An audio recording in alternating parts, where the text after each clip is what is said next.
The Russian city of Tuapse, which has been struggling with the aftermath of Ukrainian drone attacks for 2 weeks, is now passing the baton to other Russian cities. After a hot night on April 29, oil started raining down in Perm, where a fire at a Transneft pumping station is being put out following a Ukrainian attack.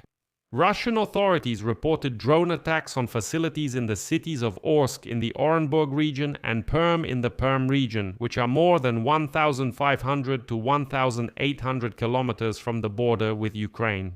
Ukraine is systematically attacking oil infrastructure right now. These are ports, oil storage tanks, oil refineries, oil pumping stations, and so on.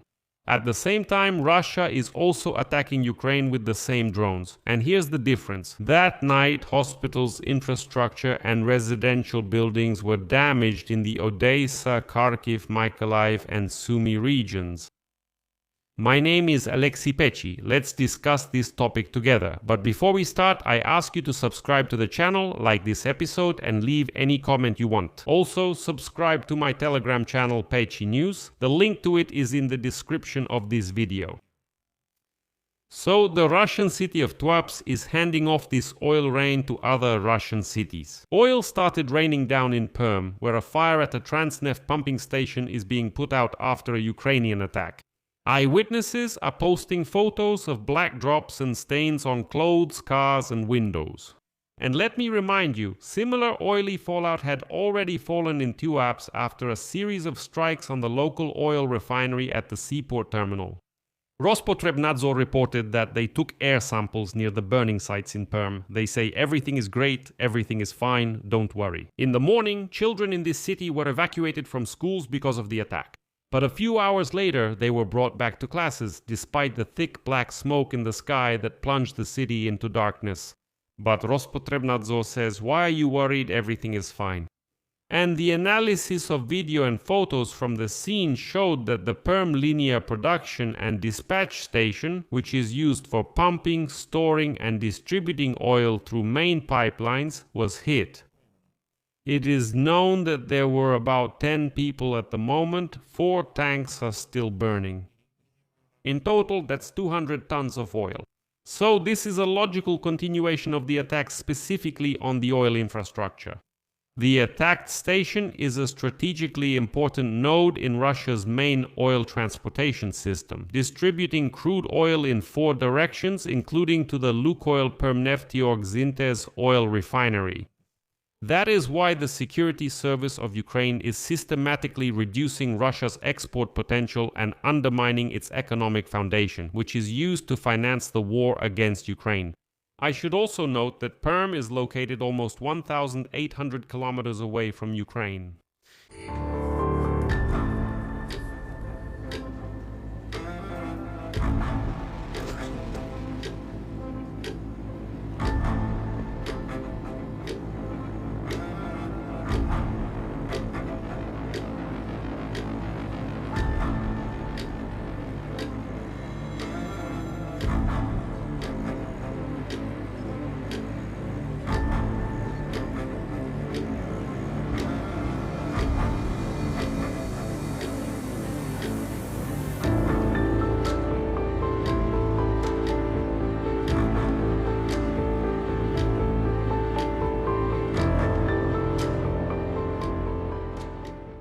At the same time, Russian authorities reported a drone attack on facilities in the city of Orsk, Orenburg region. That's 1,500 kilometers from the border with Ukraine. Rosaviatsia has imposed a temporary restriction on the arrival and departure of aircraft at Orsk airport and airports in several other Russian cities. In particular, in Orsk, drones attacked the Orsk Nefteorg oil refinery. This is one of the largest oil refineries in Russia. And it's worth noting that this oil refinery processes about 6 million tons of oil per year. The plant produces gasoline, diesel fuel, fuel oil, bitumen, aviation kerosene, and other petroleum products. This particular refinery plays an important role in supplying petroleum products to the Urals and the Volga region. In addition, part of the products are exported. Orsk Nefteorg was already under attack in October and November 2025. Overall, according to the Russian Ministry of Defense, air defense systems allegedly intercepted and destroyed 98 Ukrainian drones overnight over the Astrakhan, Belgorod, Volgograd, Voronezh, Kursk, Rostov and Saratov regions of the Russian Federation, as well as over the temporarily occupied Ukrainian Crimea. And on the same night, Russia also attacked Ukraine with drones. And before moving on to this part of the episode, let me just remind you how literally yesterday Vladimir Putin explained to the residents of Tuapse that Ukraine is attacking Russian cities supposedly out of weakness and failures at the front. And as you hear what comes next, just keep these words of Putin in mind. It turns out that the drones were headed for Tuapse because Ukraine is losing at the front. Things are bad, so they are trying to take it out on Russian cities. Just remember this point.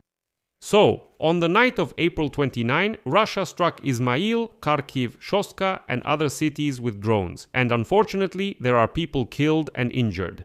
In particular, the city of Izmail in the Odessa region was affected. The Russian drone strike hit infrastructure. The district hospital was damaged.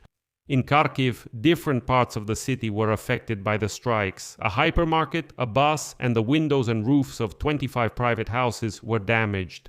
In the Sumy region, in the city of Shostka, the residential area was hit. Fires broke out there. In one of the apartment buildings, rescuers pulled one person out from under the rubble and evacuated 16 more.